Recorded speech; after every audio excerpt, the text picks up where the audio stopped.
300-pound dudes tackling you on a frozen field, the last thing you want to do is stay out there. Believe me, the Rams players were thinking about the jacuzzi at their team hotel, that they find it laughable, but more laughable if they totally disregard the trade whatsoever. This guy has transformed the balance of power in the Eastern Conference. And you could argue the entire defense is going to be absolutely ferocious next year. But if your number one priority is to win a Super Bowl, then J.J. Watt is making a grave mistake. To ride this Chad Henne experiment for an entire game, I might need a whole bottle of Hennessy just to get through that. Guy who's won 8 division titles, who's made 5 AFC championship appearances, who's reached the Super Bowl 3 times and has won 2 Super Bowls for this organization. Aaron Rodgers has only won 1 Super Bowl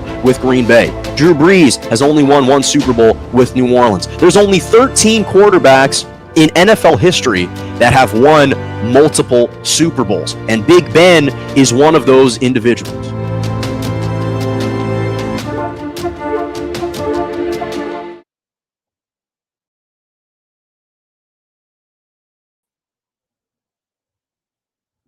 And good morning, and welcome to Morning Joe right here on J&J Media Network, Facebook Live, Twitter, and on YouTube. I'm Jonah Malkin, welcoming you to Morning Joe, the new intro video for Morning Joe every single Monday and Wednesday morning, 11 a.m. to 12 p.m. Eastern Standard Time, 10 to 11 Central, and 8 to 9 a.m. Pacific. That gave me goosebumps. Right out of the gates on a lovely Monday morning. Glad to have you with me. So much to discuss. The NBA All-Star Game, skills competition. Blake Griffin has picked his new destination, and it is the Brooklyn Nets. I'm going to break that one down.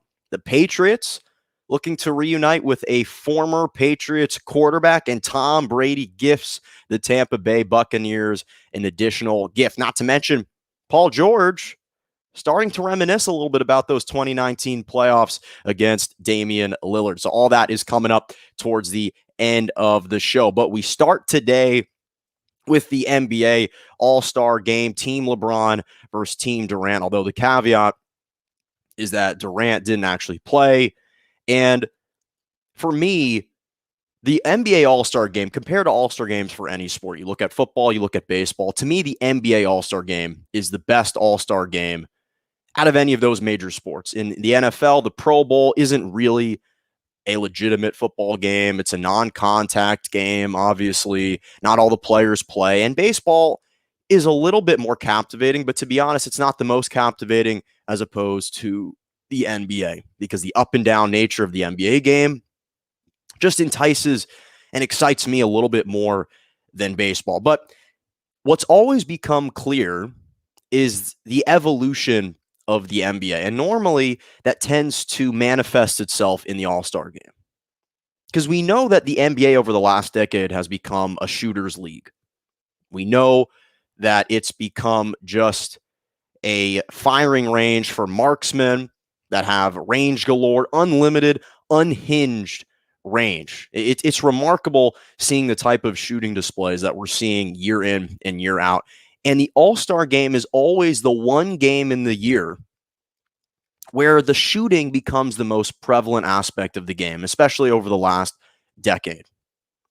And when you look at the All-Star Game from yesterday, that was the biggest takeaway, is the unlimited range that we're starting to see from the best in the NBA. Because to end the first half, Damian Lillard literally hit a pull-up jumper from half court. No, not a half court heave, not a desperation heave.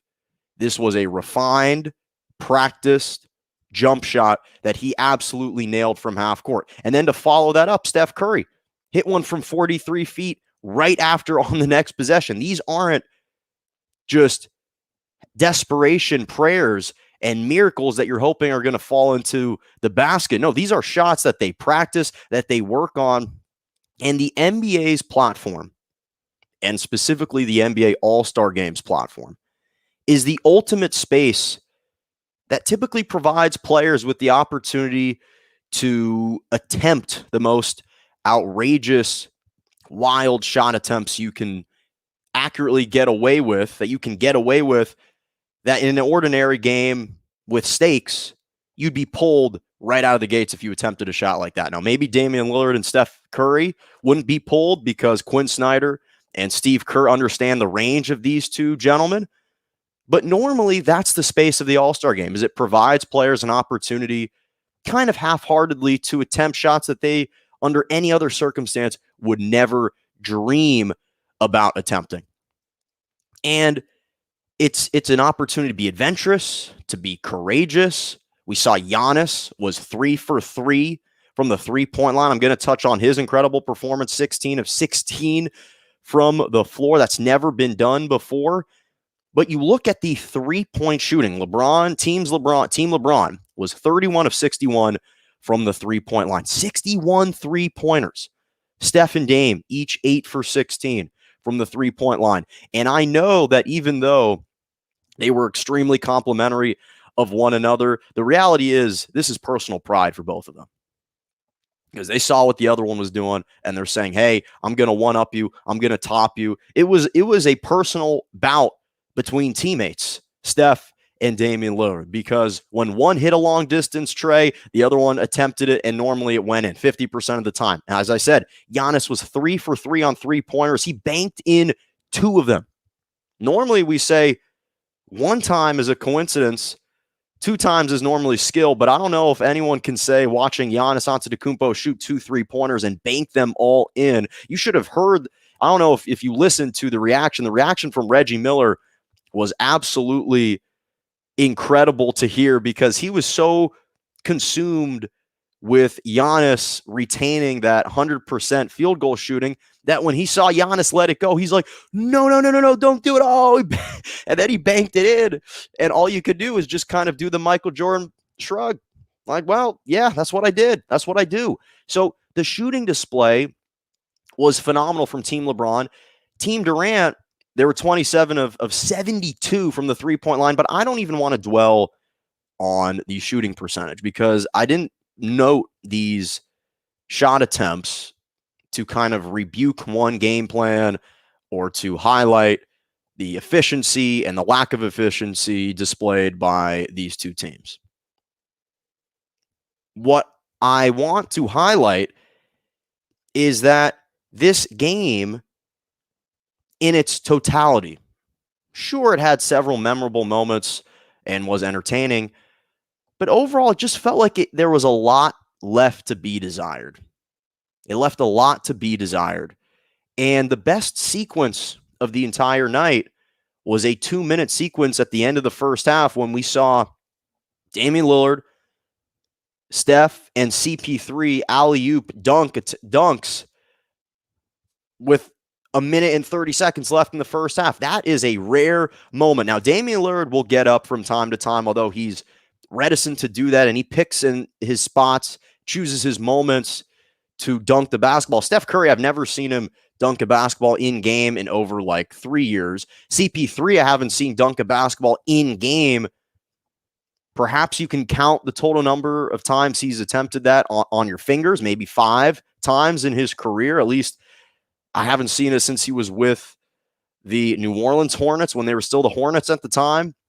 That was the most captivating sequence right there. And then you have, as I mentioned, Damian Lillard bombs away from half court right before the half with 43 seconds left. And Steph says, I see what you can do. I can do one better. It's like you're watching and listening to the lyrics from Anything You Can Do from the musical Annie Get Your Gun. And it goes, anything you can do, I can do better. I can do anything better than you. That's what it felt like watching these two guys out there on this shooting display. It was like watching that musical right there. And it was an absolutely sensational show. But again, it felt like there was a lot left to be desired. LeBron played only 13 minutes, scored 4 points. Durant wasn't in the game. Embiid was ruled out right before tip-off due to contact tracing. And it just felt like the energy wasn't the same. The pulse and the vibe wasn't the same. And we understand why. Because of COVID, obviously, there was less time to prepare.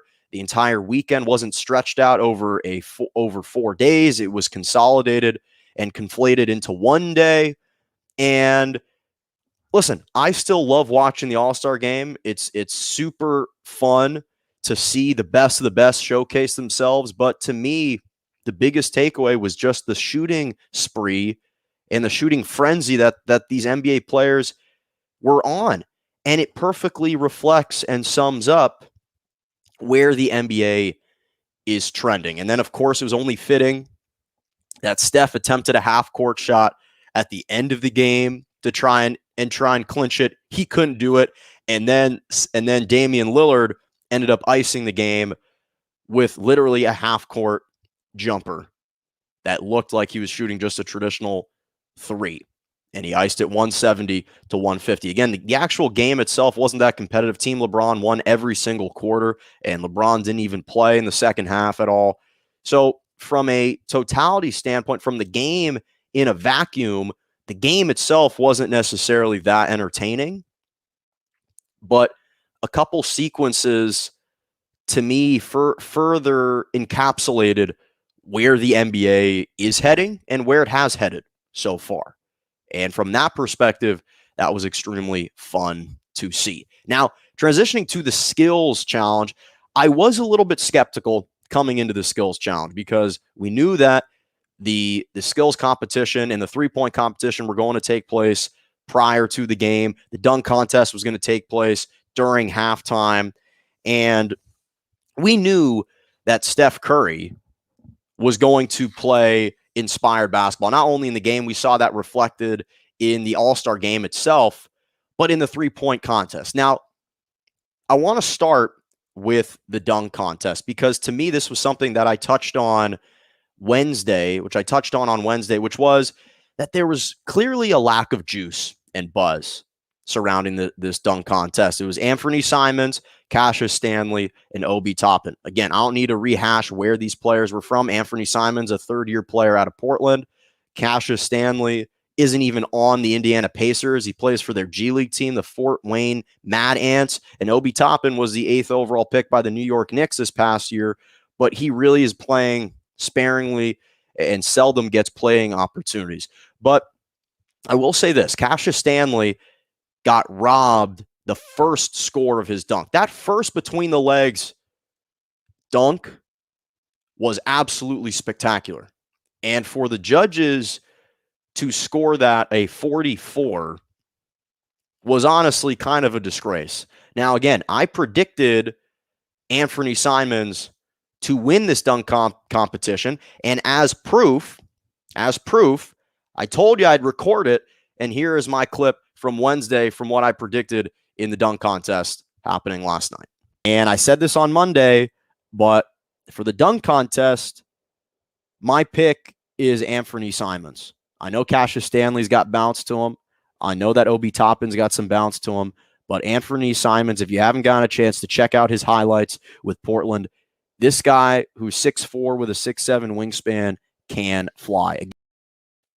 So I said that Anthony Simons was going to win this contest, but the reason is because I just thought that there wasn't going to be enough flavor and pizzazz surrounding the entire buildup that would normally support some of the younger guys, some of the first-year, second-year players. It's almost like, why didn't Anthony Edwards necessarily join the dunk contest? He already had a dunk of the year moment earlier this year. But for me, I think part of the reason, and again, I always watch the dunk contest. I love it. I think part of the issue is that we've honestly become spoiled over the last couple of years. When we saw the Zach LaVine versus Aaron Gordon dunk contest, part 1 and part 2, I mean, you saw Zach LaVine the first go round and the second go round. That might have been one of the most epic, if not the most epic dunk contest ever. From a creativity standpoint, from an athleticism standpoint, from an intrigue standpoint, from an execution standpoint, each of those guys delivered 4, 5 50s during that dunk contest. And it was so hard to evaluate that we have set the expectations that high when the NBA already features 1% of the best athletes in the world. You're talking about 1% of the 1% that barely made it. And so we've heaped so much pressure onto these incoming dunk participants, and me included, that I think we've become spoiled. We've become spoiled by the great displays of athleticism that we've seen in years past. And I think that is the detriment moving forward, is unless you insert guys that have exceeded that athleticism or have displayed that same athleticism, that's going to be the issue. Now, as far as the skills challenge, the dribbling competition, and the true skills competition, Domantas Sabonis won that. He beat Nikola Vucevic in the final round. I will say this. I did predict that a front court player would win this competition. Now, granted, I predicted inaccurately. I thought it would be Julius Randle, and Julius Randle did not perform well, and Domantas Sabonis won. But the interesting thing is now 4 out of the last 6 participants, since the NBA has changed its format for the skills competition, has been won by front court players. And 4 out of the 6 have been won by centers. 5 out of the 6 have been won by front court players. If you include Jason Tatum again as the forward, if he's considered a front court player, he won in 2019. But now you're looking at Domantas Sabonis, Bam Adebayo, Kristaps Porzingis, and Karl Anthony Towns, 4 legitimate power forward centers who won the competition. And I think it further highlights the versatility of NBA bigs in today's game. And it's demonstrating how skilled they have to be to excel at the NBA level, because you cannot just be posting guys up in the paint. You have to be able to stretch the floor. You got to be able to be a playmaker, to dribble up and down the floor. Sabonis averaging 5.5 assists per game. Julius Randle averaging 5.5 assists per game. Nikola Vucevic averaging 4 assists per game. These are guys that are forced to do more. And it always comes down to the same shot, which is that 3-point shot at the very end that culminates the event. That's the play right there. That's the shot right there that you have to hit to win this competition. And what we've seen in the last 6 years is it's traditionally come down to that shot. And for whatever reason, the NBA bigs that work on that, and that's a major point of emphasis in their off seasons, they practice that till the death of it. And when a moment like this arises, that's why they're ready to go. But it just further elucidates where the game is changing and how much of a skill set NBA bigs have to possess in today's game. You cannot just be if you really want to be a renowned basketball player as a big, you have to be able to provide more than play defense and block shots. You can exist in the NBA for a long period if you excel at that, a la Rudy Gobert. But if you really want to be viewed in that elite status, both defensively and offensively, you have to be able to shoot the 3 ball. You have to be able to shoot the 3 ball, and that's what this competition forces you to do. Just highlights that, and it's prevalent in every single All-Star game. And then we go to the 3-point contest, which to me has usurped the dunk contest as the most intriguing part of the All-Star, traditionally Saturday. Now, obviously, all this was played on the Sunday. And the biggest reason why is because we are anxious and salivating at the chance to see the best shooters come out and shoot. And that's all sparked by Steph Curry, who was absolutely sensational last night. He and Mike Conley had an epic duel. And let me first just say shout out to Mike Conley for being a late addition to the All-Star game, late addition to the NBA 3-point contest. And he balled out. He represented the Utah Jazz extremely well. He shot 28 in the first round, 27 in the final round. And under any other circumstance, under any other situation, against any other player, that would be enough to win the competition. But you're playing against and you're shooting against the greatest shooter of all time. Steph Curry made a 7th appearance in the 3-point contest last night.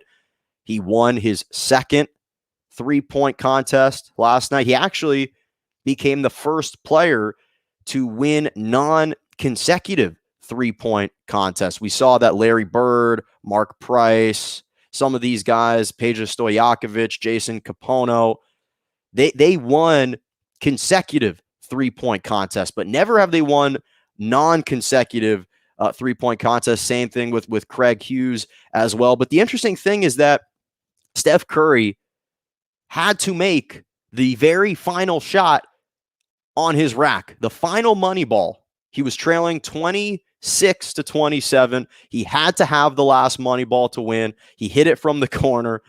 And again, Mike Conley, under any other circumstance, would win that 3-point contest. But because you're going up against Steph Curry, who was absolutely sensational in the final round, he made both of his Mountain Dew 3-pointers, which are at least 30-foot 3-point attempts, rather, from distance. And he was just absolutely lights out. And it's just fun to watch. And Kenny Smith has coined just a tremendous phrase when it comes to describing, such an apt description of Steph Curry. He calls it Steffortless when you're watching him shoot, because it really just looks so effortless. The guy has such a beautiful release that every ball that leaves his hands looks like it's going in. And this is a guy who's second all time in most 3-pointers made in NBA history. He's trailing Ray Allen. Ray Allen currently has 2,973 3-pointers. Steph Curry is second at 2,664 threes, so probably won't eclipse that mark this year, but I would anticipate that next year he will absolutely crush that record from the 3-point line. He's had the most regular season 3-pointers made in a season, the most 3-pointers made in a single playoff series, in a single playoffs. He's got the finals record for most 3-pointers in a game, just to name a few accolades. We're watching the greatest shooter of all time, and it's just he's a marvel to watch, because every single time he strikes fear. He literally strikes fear and has revolutionized the game of basketball. He's transformed the game in such a profound manner that guys who traditionally might not be viewed as athletes or valuable pieces to an NBA team are all of a sudden the unmined gold and the ultimate gems to championship teams. They are the missing pieces. And it's all because of the value that Steph has added to the 3-point shot and to a marksman. Think about a guy like Joe Harris. How would Joe Harris be viewed in the 1980s, in the 1990s? He would not be valued nearly the same as he's valued now. A lot of people would argue that Joe Harris, if he's not on the Brooklyn Nets might not win a championship. And that might be hyperbolic, but as good as Kyrie, KD, and James Harden are, they're not the 3-point marksman that Joe Harris is. And if Joe Harris isn't there spacing the floor for him, this team might not look the same. Again, he's not the most valuable player, but it's just highlighting the importance of that 3-point line. So it was tremendous to watch, and he's just an absolute sensational player, and just 32. He's going to turn 33 in a week. Steph Curry, absolutely fantastic. And it was the highlight of that day, in my opinion. No skills competition, and it was absolutely fantastic. So a story that kind of went under the radar, that flew under the radar, was Blake Griffin signing with the Brooklyn Nets. This all of a sudden, this story just kind of dropped out of thin air, like you're in the Hunger Games and they just dropped a little gift basket right before the start. And by the way, Peter Pajoli just said Joe Harris is Jeff Hornacek in the 90s. True, but you could argue that's not a bad comparison, Peter Pajoli. I will say that. But I don't think they value Jeff Hornacek quite the same. He wasn't getting the same number of attempts from the 3-point line as Joe Harris is getting. Jeff Hornacek was maybe shooting 4 3-pointers a game at best case scenario with the Utah Jazz. Joe Harris is provided the ultimate green light, shooting perhaps 6, 7, 8 3-pointers per game. But that's not a bad analogy and comparison, Peter Pajoli. Appreciate you watching Morning Joe right here. So Blake Griffin signed with the Brooklyn Nets. Again, this was a story that literally was just dropped on us on Sunday. But one of the aspects of sports that I think is underreported and underdiscussed is how important recruiting is in the sport. And what we're starting to see is that recruiting has become a much more prevalent aspect of sports, and it's been buttressed by this new wave of player empowerment and independence. That's what we're seeing, because now to recruit players, it's not just about what you say and current players texting one another, encouraging them to sign with their organization in the future, because we know that players love to be wined, dined, treated, catered to, and spoiled. They enjoy being regaled. We understand that. But now, that's not the only selling point to players. Culture, the culture that you cultivate as an organization, in my opinion, nowadays has a much more profound impact and effect on a player's decision than merely players texting one another. Because players are extremely intelligent and acutely aware of winning environments, and more importantly, what winning environments look like. They can easily discern between a franchise that has this facade of a positive culture versus one that is demonstrating and displaying it on a consistent basis, day in and day out. It's easy for them to tell. It's easy for them to discern that, to delineate between guys that are truly winning players versus teams that have established winning cultures. And again, it doesn't necessarily have to be a nascent display of winning or a long established form of winning. But it's easy for these players to identify and pinpoint with their agents. Okay, where do I want to go? What destinations provide a winning culture for me? And to me, it's the culture that speaks volumes. One of my favorite adages is actions speak louder than words. Because if you're part of a winning culture, you don't need to sell the athlete. The culture is the selling point. But Blake Griffin signed with the Brooklyn Nets. The Brooklyn Nets did not go out and recruit Blake Griffin. Now, I understand that maybe DeAndre Jordan may have texted him. This was an opportunity for the two of them to reunite, the former Clippers. But if Blake Griffin didn't look at the Brooklyn Nets and this amalgamation of players didn't seem to fit harmoniously and they didn't seem to demonstrate a winning culture and it wasn't resulting in wins, he'd have no desire to go there. He's going there because they've got talent. Not only do they have an abundance of talent, but the pieces have apparently fit. And Steve Nash has done a great job of instilling this team camaraderie, this team element onto this team. He's conferred this blessing that he had as the ultimate unifier from his playing days in Phoenix. And he's instituted it here with the Brooklyn Nets. And now you've got James Harden, Kyrie Irving, and KD that are working seamlessly, because KD and Kyrie, those two guys were an experiment. No one knew if those two guys were going to work. Then you throw in James Harden, and now you've got a potential precarious and treacherous situation going on. Could be perilous. We don't know yet. But what we've seen so far, the evidence suggests that those three guys working perfectly together, absolutely perfectly together. So Blake Griffin was the one who sought out the Brooklyn Nets. The Brooklyn Nets did not recruit Blake Griffin. Blake Griffin is a six-time former All-Star, a five-time All-NBA player, and he was willing to be bought out by the Pistons. He had $56 million remaining on his contract with the Detroit Pistons. He was willing to have them buy him out so he could sign a veteran minimum to play the rest of the season with the Brooklyn Nets.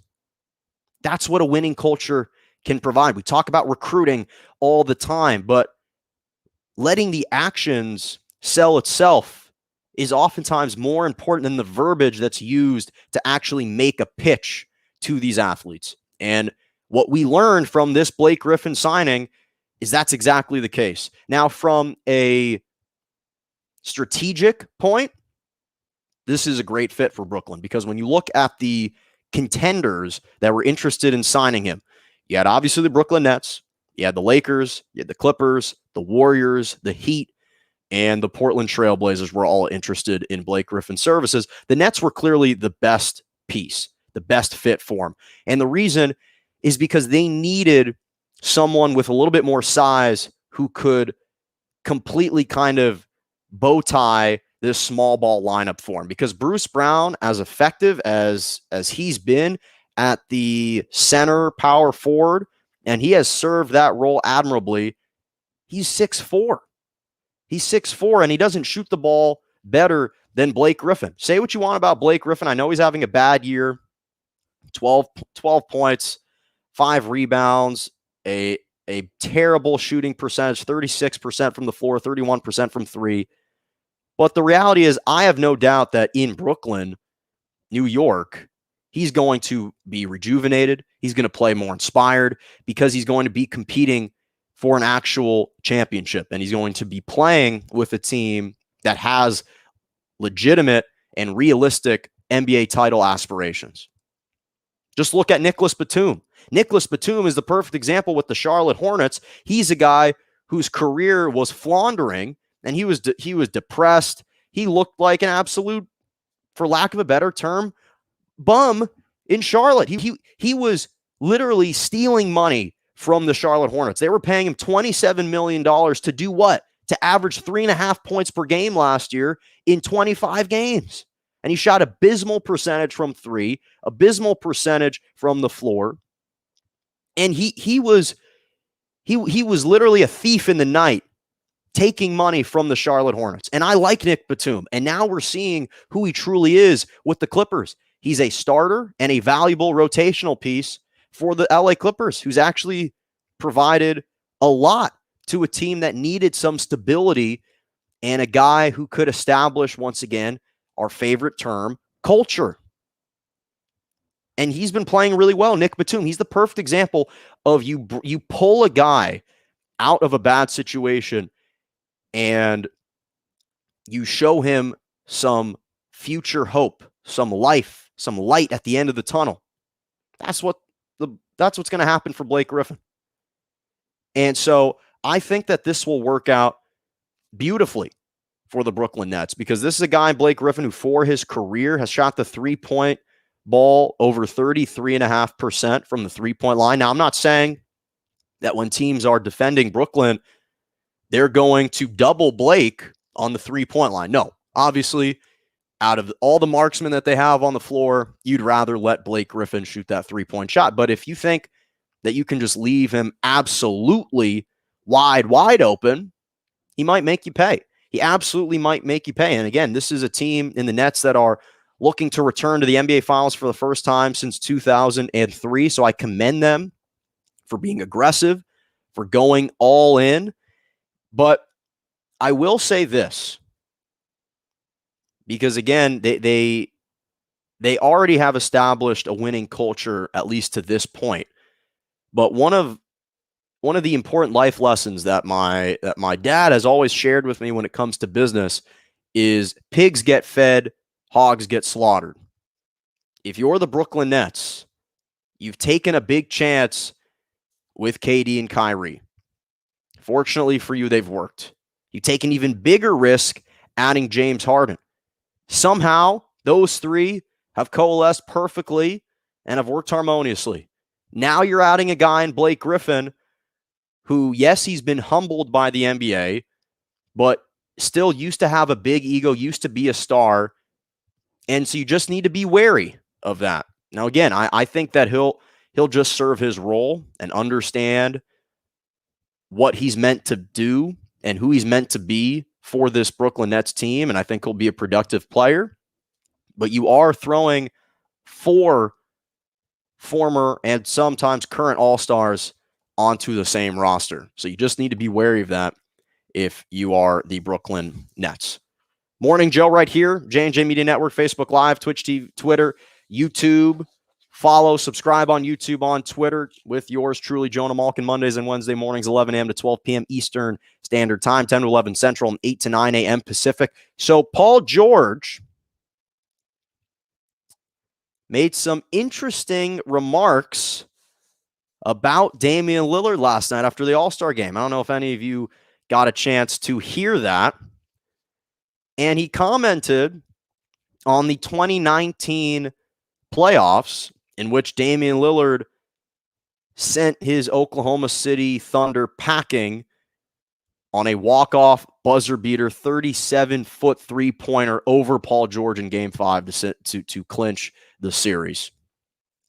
And last night, one of the things that I talked about earlier on the show was what the All-Star game meant today and where it was heading and how the barrage of three-pointers was what stood out. And Damian Lillard, who was 8 for 16 from the three-point line in the All-Star game, made 2 three-pointers from half court, and they weren't push shots that he was heaving. These were practiced and in a way almost looked routine for a guy that typically doesn't shoot that many three-pointers.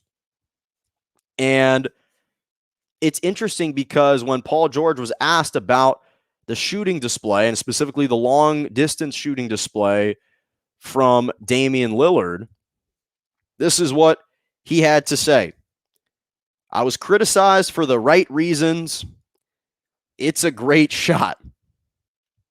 Now, this, of course, is in reference to the 2019 playoff series in which he called Damian Lillard's shot over him a bad shot. In fact, he said verbatim, that's a bad shot. I don't care what anybody says. That's a bad shot. But hey, he made it. That story won't be told, that it's a bad shot. You live with that. And obviously, we remember Damian Lillard barking back and responding with, if anything, it was bad defense, he said on a podcast a couple days later. But this is the interesting thing. So we know that Damian Lillard and Paul George have had their beef, have had qualms, they've had spats, and we actually just saw it in the bubble last year when the Portland Trail Blazers were playing the Clippers without Paul George and Patrick Beverley, and the Blazers needed to win practically every single game in the bubble to just get into the play-in game, and they managed to do that. But Damian Lillard at the time missed a crucial late-game free throw against the Clippers, and Paul George and Pat Bev were chirping at him. We're mocking him. We're mocking Dame time. We're pointing to their wrist, saying, what's all this Dame time nonsense and garbage? And so they've had their qualms, they've had their spats in the past. And if I'm Damian Lillard and I hear these comments, now I will say I commend Paul George for even having the stones to concede that the shot and give props and flowers to Damian Lillard on that shot. But if I'm Damian Lillard, when I hear these comments, even though I understand they were intended to be complimentary, I don't forget how he treated me last postseason and in 2019, because we understand the emotions that were involved and that were featured, especially 2 years ago between Russell Westbrook and Damian Lillard. And as I mentioned, they kind of boiled over, especially for Paul George when he joined the Clippers, and he was kind of front racing a bit and showboating when he thought he was playing for the superior Clippers team, and it was the Portland Trail Blazers who were on the ropes. So if I'm Damian Lillard, I don't know if I feel validated, affirmed, or vengeful, because to be honest, he can't forget the way that Paul George treated him not too long ago. And if I was Damian Lillard, that's all that would be running through my mind is, wait a second, you've been utterly disrespectful to me throughout my entire career. And we know that Damian Lillard is arguably the most underappreciated player in the NBA. He's averaging literally the same stat line this year that he's averaging last year. He's averaging 30 points, 8 assists, 4.3 rebounds. In fact, technically, this year, he's averaging 29.8 points per game. Last year, he averaged 30 points per game, and he's more entrenched in the MVP discussion this year than he was last year, in large part because CJ McCollum and Yusuf Nurkic haven't been playing, and the Portland Trail Blazers are the 5th seed. And that's what makes these comments so interesting as far as the timing, is because if the playoffs were to start today, The Clippers would be the 4 seed. The Portland Trailblazers would be the 5th seed. And they'd be facing off and matching up in the first round of the 2021 playoffs in the Western Conference. So if you're Damian Lillard, I appreciate the comments. They were intended to be complimentary. But don't forget, and I'm sure he doesn't forget, how Paul George truly feels about him as a player. That's what I would say. So I want to transition now to the NFL and the Patriots, because I feel like we haven't talked about the Patriots in a long time. Justifiably so. Tom Brady's not there, so why are we really going to talk about them? And apparently, they are attempting to trade for their former quarterback, not Tom Brady, Jimmy Garoppolo. Now, in real estate, if you bought a property in 2010 for $1 million, the longer you hold on to that property, the more it's going to appreciate. So if you bought a building for $1 million in 2010 and you sold it in 2013, you'd likely be able to sell it for $1.5 million. Because the longer you hold on to an asset, the more it's going to appreciate. So you're netting a $500,000 profit because you'd be selling the building for more than what you originally bought it. Now, if you go back to that person that you sold the building to 4 years later in 2017 and attempt to repurchase that building, you'll likely have to pay more than what you sold it for, because now the seller is going to say, well, the building has been in my possession for an additional 4 years. Now I'm valuing it at $2 million because it's appreciated over time. So now, in order for you to buy back the building that you once had, you're going to have to pay twice as much, likely. You bought it for $1 million, sold it for 1.5. Now you're having to buy it again for $2 million to retain an asset that you once had. And this is the situation with New England. And this is why Bill Belichick is writhing in his bed at night, because he's come to the realization we've got no quarterback. And in order to land Jimmy Garoppolo, I'm going to, who they drafted in the second round of the 2014 draft, they're going to have to trade not only their first round draft pick, which is a 15th overall pick this year, they'll likely have to give up also their second round draft pick this year. And they might even have to throw in a guy like Stephon Gilmore to sweeten the deal. So you're going to have to pay more for what you initially drafted Jimmy Garoppolo. Now, the question is San Francisco done with Jimmy Garoppolo? Now, we know that Kyle Shanahan has kind of been equivocal when it comes to Jimmy Garoppolo. I don't know if he's entirely sold and committed to him, as evidenced by just the 8 pass attempts in the 2019 NFC Championship game against the Green Bay Packers against Aaron Rodgers. He literally, Jimmy G, threw 8 passes in a 37-20 win. The Super Bowl, the only reason why he was thrust in the position to have to throw was because they were trailing and they weren't able to run the ball that effectively. And he missed Emmanuel Sanders for that touchdown pass, which likely would have won the 49ers the Super Bowl. So we know that the 49ers aren't entirely sold on Jimmy G, but the reality is they're 22-8 with him as a starter, and they're 7-27 with anyone else under center. But what we do know is that Bill Belichick loves Jimmy Garoppolo. And what we do know is that Bill Belichick was wanting to trade away Tom Brady 4 years ago because he thought he was washed up and insert Jimmy Garoppolo into the starting lineup. That's what we do know. And at the time, Garoppolo was 13-3 as a starter in New England. 13-3 as a starter in New England. And he was 6-0 in the first half of the 2016 season as the starter when Tom Brady was serving his suspension for Deflategate. That's what we do know. And so the interesting thing is that Bill Belichick has always been And he's always wanted a system quarterback who's accurate, who is available, and who isn't going to turn the ball over. And for all the questions about Cam's durability, he still completed over 65% of his passes, accounted for 12 rushing touchdowns, actually had a really good season, and helped guide the Patriots to a 7-9 year and 7-9 record with close losses to the Seattle Seahawks on the road that they easily could have won.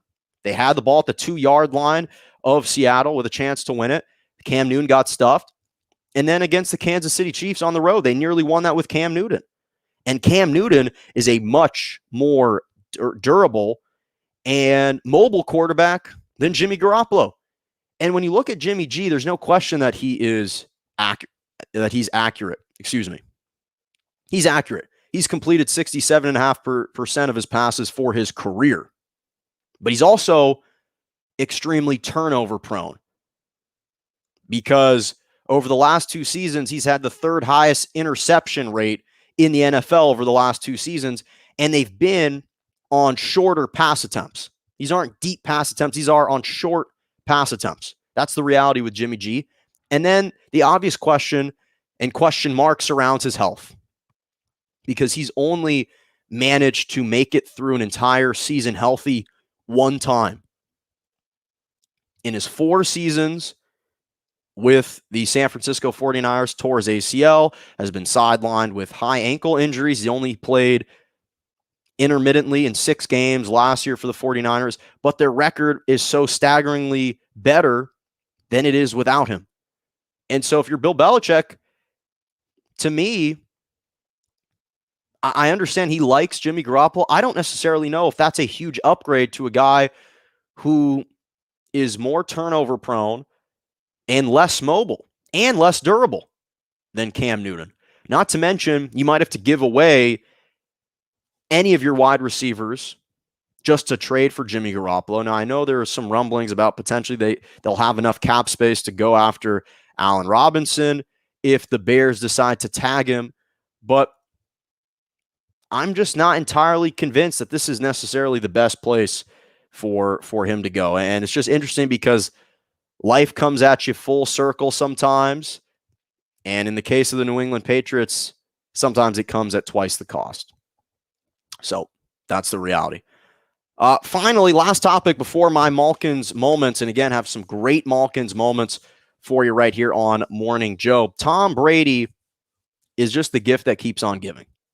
He just continues to gift Tampa Bay every single day, because there was a report that came out that he and the Bucs and Jason Light are engaged in reworking his deal, and they're getting closer to restructuring his current contract as the quarterback. And what this shows me, and what this simply said highlights, is that Tom Brady was never in it for the money. His decision to go to Tampa Bay was not a monetary decision.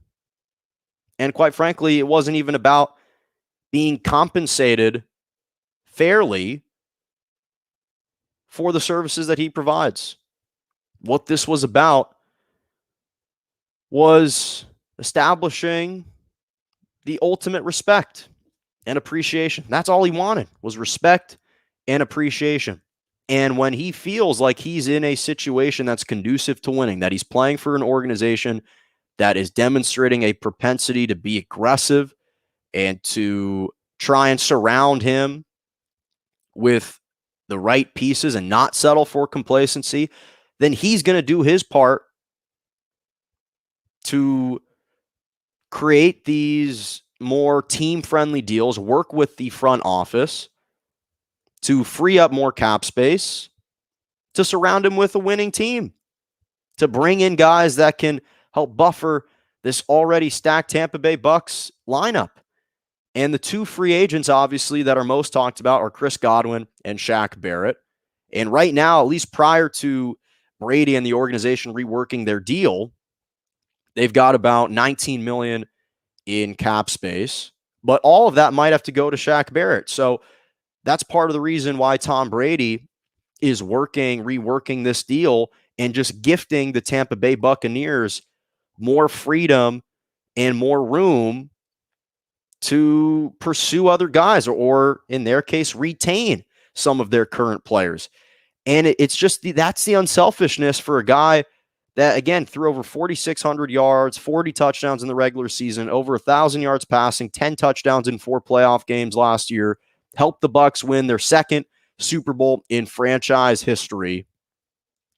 And this is why Tom Brady is so revered, is because he's the ultimate winner, but more importantly, he identifies winning places. And if he feels like he's in a spot, in an environment where he can thrive and he can flourish, then he's going to do his part to ensure that the organization retains some semblance of flexibility going into the offseason. And he just keeps gifting the Buccaneers more time, more space, and that's why he is what he is who he is.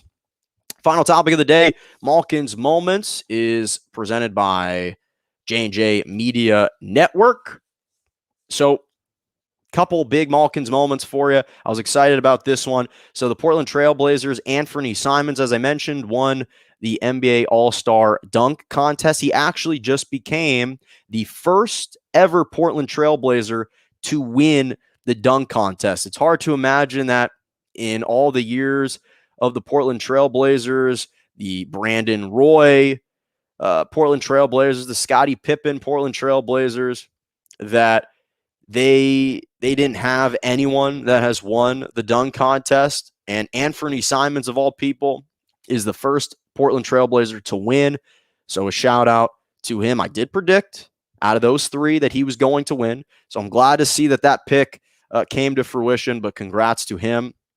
And Giannis Antetokounmpo won the NBA All-Star Game MVP, now called the Kobe Bryant All-Star Game MVP. That was nice to see, and it obviously meant a lot to Giannis. He became the first player ever to go 16 for 16 from the floor in an All-Star game en route to 35 points. He was absolutely fantastic. So this was just a special, special day for Giannis, for Anthony Simons. And a couple other Malkin's moments, Kobe Bryant's rookie card. There was a rookie card in quote-unquote pristine condition that sold for nearly $1.8 million at an auction at the Golden, on the Golden Auctions, which is an online auction house and repository that sells sports memorabilia. And it was one of the most expensive basketball rookie cards to be sold ever. And again, any opportunity to further show our respects and admiration for Kobe, and to just magnify his presence and his persona and his legendary status among sports, that's why we do it. And that's what makes this story happy for me, is that people still value him and what he meant for the game of basketball, what he meant for sports. And in fact, it received a black label, which apparently is the highest possible obtainable grade for evaluating sports cards. And it's an all-time record for any Kobe card. In fact, even Tom Brady sold his rookie card recently for $1.3 million on the PWCC football card, eclipsing the previous record of $500,000. And then my final Malkin's moment for you, Iowa Hawkeyes, Luka Garza. They just retired his jersey number 55 immediately following their win over the Wisconsin Badgers. I'm really upset about that game. I don't want to talk about it. Please don't tweet at me. I'm really upset. I wanted the Wisconsin Badgers to win. I'm a Wisconsin alum. That was very frustrating, but a happy moment for Luka Garza, who now leads the program in all-time points scored with over 2,200 points. He's the all-time field goal leader, became the all-time leading scorer, leads the program in conference scoring, total field goals made, field goal attempts, and 2 40-point games. So happy for Luka Garza. He has scored 642 points this season, the most in the nation.